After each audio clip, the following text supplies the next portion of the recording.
Oh, fancy seeing you guys here. Well, the time has finally come. We're gonna give this girl some much needed TLC because she deserves it, as do I. It's the middle of the season and it's easy to forget to maintain your bike. You're just having way too much fun, but there's no time like the present. So let's get a little greasy. Let's dig in and get her up to par. All right, so some things to consider when servicing your bike are pretty much everything. Start with a clean bike and the maintenance will go a lot quicker.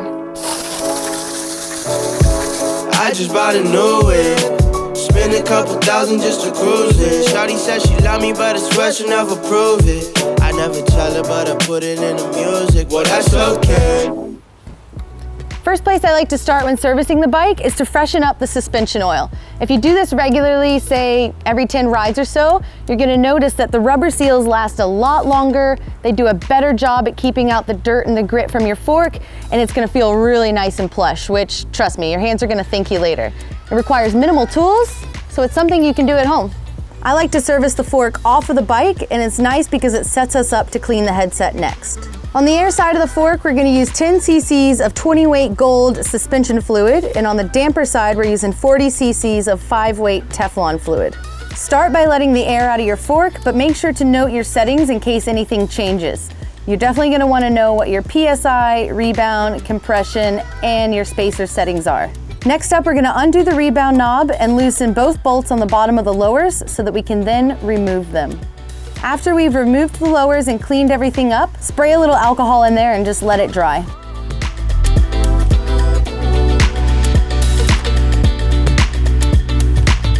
It's recommended to air up your fork to 60 PSI first and then reassemble and insert oil from the bottom. All right, so we all have that one friend whose bike sounds like a shopping cart and they wonder why their bike's always creaking and the headset's really loose. Well, it's probably because they never cleaned or tightened it since they got the bike, so let's go ahead and do that now. While here, give the headset bearings a little spin and make sure everything's working as it should be.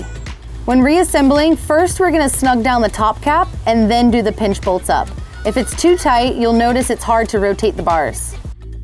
Now, it's pretty rare that I'll cook a rotor, but I think we can all agree it's no fun to be on a big backcountry mission and notice your brake pads squealing after your first descent. Just like with your chain, it's recommended to replace your pads before they actually die so that they don't take a rotor down with them. Keep a good eye on your rotors for wear and contamination. If needed, you can clean them with brake cleaner, but notice if there are any missing chunks that could be harmful to the brake pads. Make it a point of checking your brake pads often to be sure they aren't running down to the metal backing and killing your rotor at the same time. I like to do a quick little cuppy bleed to remove any bubbles in the line, but if the oil is really dirty, we can do a full gravity bleed of the whole system. Oftentimes, clunky pedaling and loud noises can actually be the result of a dirty bottom bracket. It makes a lot of sense because as we wash our bikes, we tend to spray a lot of water there, which is pushing the grease out of the places that we want it to be. So let's assess the situation and see how it's held up the last few months. Now we're gonna remove the cranks, clean the spindle, check out the bottom bracket, and it's a good time to notice any wear on your chainring. Before replacing the cranks, check the bottom bracket bearings for wear and replace it if needed.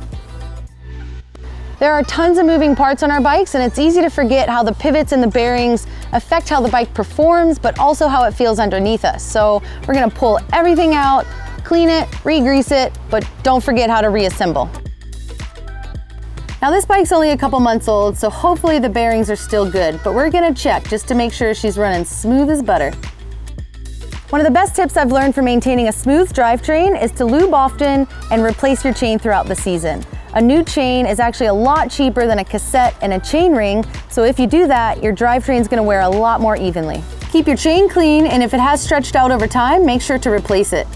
Next up on the drivetrain, we're gonna scrub the cassette and give the derailleur a good clean.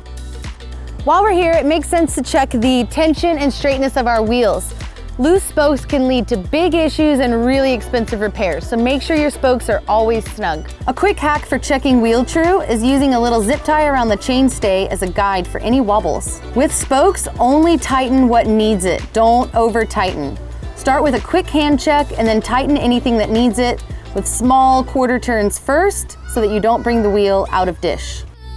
Alrighty, we are almost done, so let's do a quick little bolt check on the bike and make sure everything's nice and tight. Always use a torque wrench when possible. Fresh to death and feeling like a dream. Our bikes are pretty nice to us, so the least we could do is keep them maintained for all those adventures to come. Thanks for watching today, and I hope to see you on the trail soon.